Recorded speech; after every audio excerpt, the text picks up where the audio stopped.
అచ్యుతాపురంలో జరిగిన ఈ ఘటనలో ప్రభుత్వం వ్యవహరించిన తీరు, ప్రభుత్వం స్పందించిన తీరు, మరి మధ్యాహ్నం 2:20 ఈ ఘటన జరిగితే 2 గంటల ప్రాంతంలో ఈ ఘటన జరిగితే ఈ ఘటనకు సంబంధించి జరిగిన వివరాలను ఒక్కసారి గమనిస్తే ఈ ఘటనలో ప్రభుత్వం స్పందించకూడదు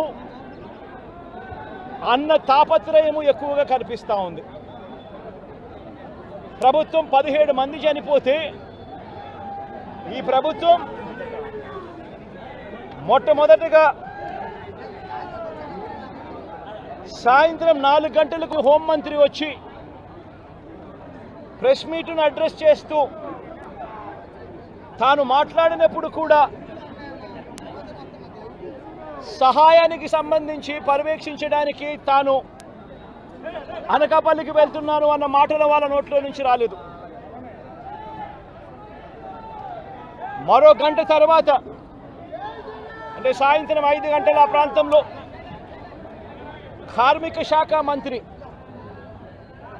ఎవరి పరిధిలోకి వస్తుందో, ఈ డైరెక్టర్ ఆఫ్ ఫ్యాక్టరీస్ అనేది ఎవరి పరిధిలోకి వస్తుందో, ఈ కార్మిక శాఖ మంత్రి కూడా ప్రెస్ మీట్ పెట్టి ఎంతమంది చనిపోయారో తెలియలేదు అన్నాడు. వివరాలు లేవు అని మాట్లాడతాడు. తాను కూడా హుటాహుటిన అక్కడికి వెళ్ళాలి అనే తాపత్రయం కూడా చూపించడు. ఘటన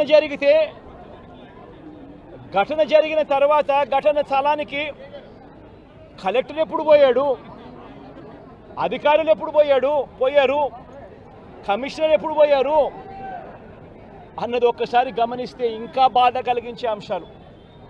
అధికార పార్టీకి సంబంధించిన నాయకులు ఎప్పుడు పోయారు అని చూస్తే ఇంకా బాధ కలిగించే అంశాలు.